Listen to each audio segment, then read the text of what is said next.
about? What's this? Oversteer in an Audi RS3? There's never been one that'll do that before. Something going on here. I think we better find out what it is. This then is the all-new, more slidey Audi RS3. But on the surface, it's now 10 years old, but not much seems to have changed. It still uses the same 5-cylinder turbocharged engine. Still the exact same engine capacity, in fact. It's still four-wheel drive, obviously, because it's an Audi. And it still has, uniquely as far as I can work out, wider front tyres than rear. And that was done to combat understeer. Wider front tyres for the heavier nose makes the chassis more balanced. But it was never quite enough with the RS3. It was always been a bit blunt at the front, like to tackle things head on, nose first. But not anymore, because it's got a new four-wheel drive system. Mechanical differential at the front, but at the rear, each wheel has an electronic clutch. And that means, say you're going around a tight right-hand corner, a roundabout for instance, you put the power on, and it sends as much power as it can to the outside rear wheel, pushing it wide, into oversteer rather than understeer. And as we all know, oversteer makes you a driving god. Getting it into driving god mode is actually relatively straightforward. Let me just switch it on, because you've got an RS button on the steering wheel, and then you've got 3 modes. RS individual, where you can still choose, you know, all your drive system, suspension, steering and all of that. Then you've got RS Performance, which is like your track driving mode, and then RS Torque Rear. And RS Torque Rear, which you choose activate, that sends more power to the back wheels, and that's the mode we want to play with. Anyway, while we're in here though, let's just have a look around the cabin. Look, you've got a circular steering wheel. Okay, it's a bit big, but it's circular, no silly flat bits on it. But the rest of the cabin doesn't quite feel in keeping with a car that is over 50,000 quid. It doesn't feel very jewel-like or special in here, but you've got 4 seats, you've got a boot at the back, you can have it as a saloon if you want as well. But these seats look a bit flat. Let's see how they hold you in place when we're out on track though. Yeah, so I am sliding around in the seats a little bit, but does that matter? It does matter a bit to me, because they should just lock you in place and hold you that bit harder. But the whole idea of this car being an oversteer monster is really a little bit irrelevant. You don't really want oversteer in daily driving. You're only going to get yourself into a whole world of pain. But nor do you want understeer. What you want is nice chassis balance. And balance isn't something RS3s have really been able to deliver before. But this is different. Better different. Not only does this ride 10mm lower than an S3, it's got 33mm wider track widths. And there's quite a lot of other things that have gone on down there. The front hubs for the suspension have been completely redesigned because they wanted the wheels to have more camber, so that when they started going into corners and getting some edge on them, they'd have more grip. But I think the biggest change this car enjoys, and it really enjoys actually, is the damping. It's got unique dampers that at the moment at least aren't used anywhere else in the Volkswagen range, and they give it really, really good ride quality. Those dampers are fixed rate, but as standard on the upper spec models, you get adaptive dampers. They're 960 quid to add to other models. And I'd suggest adding that rather than the full RS Dynamic pack, which is 5,500 quid, and adds the ceramic brakes. However, if you are doing track days, those ceramic brakes are probably worth investigating, because the standard brakes are a bit mushy. The one thing to bear in mind with the whole four-wheel drive system is that although you can have 100% of the power sent to either rear wheel, that's not 100% of all the power, because the torque split front to rear is always 50-50. So you always have 50% of power going through the front wheels. But I have to say, it doesn't half push the power back effectively and make this thing feel much, much more neutral. But let's talk about the real highlight of the car, because it is still, even 10 years on from when Audi first put a 5-cylinder engine in an RS3, the star of the show.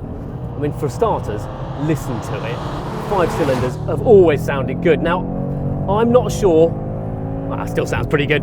I'm not sure it sounds as good as it always has because they've had to back off the engine and the throttle from the older version. And this has only gained 15 pounds-foot. It's still exactly the same power at 395 horsepower. And 369 pounds-foot of torque is only a small gain. And because this car is 40 kilos heavier than the old one, it's not a lot faster. But this is still a fast car, as I shall now demonstrate with the help of the RS3's deadliest rival, the Mercedes-AMG A45S. Let's start with a drag race. I really don't know what's going to happen here because although he has more power, I have more torque delivered lower down. I think it's going to be very, very close.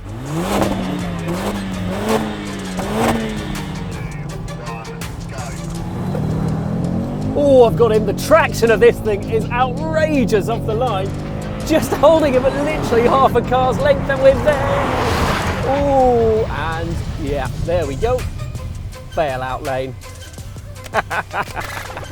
That's close. I mean, that is really close.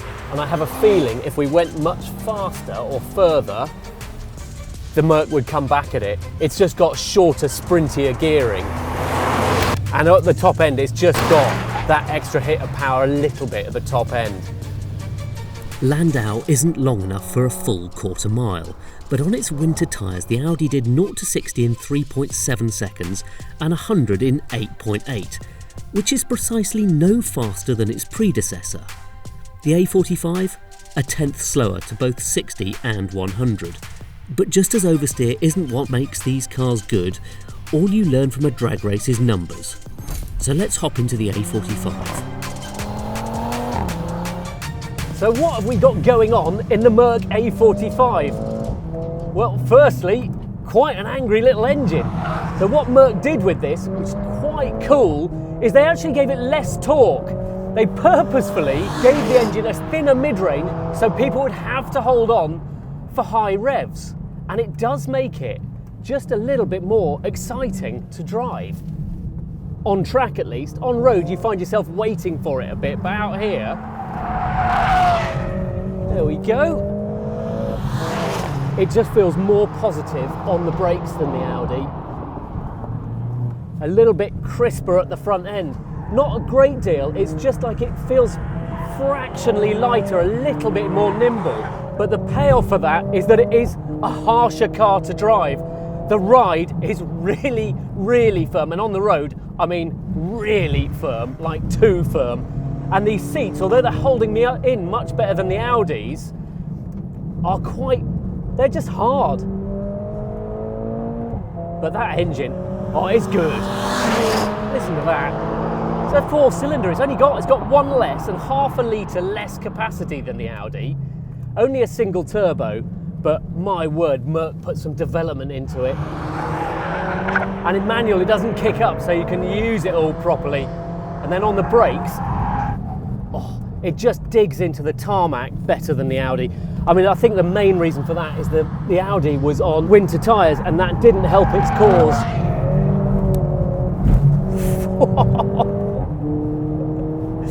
It's not. I have to say, it doesn't manage its four-wheel drive system as well as the Audi. It constantly tries to shuffle the power around a bit. I think this is a bit more nose-led than the Audi is, and I really didn't expect that. I expected this to be the really full-on one, so maybe we need to try getting this into drift mode and seeing if it makes a difference. Right, pull both paddles and then confirm with paddle up, and I have drift mode. Let's see if that makes any difference for the slidey stuff. Oh yes, oh yeah, that makes quite a lot of difference. Big bung through the fast one. Yep, that works. But that is more effective. It's definitely more neutral now. Oh gosh, oh, a lot more rear. It feels fractionally artificial, but it's very effective. It doesn't feel, I don't think it's quite as naturally set up as the Audi.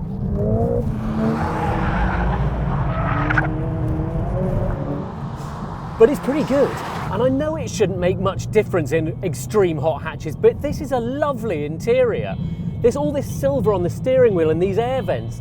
The materials and quality feel a real notch above the Audi.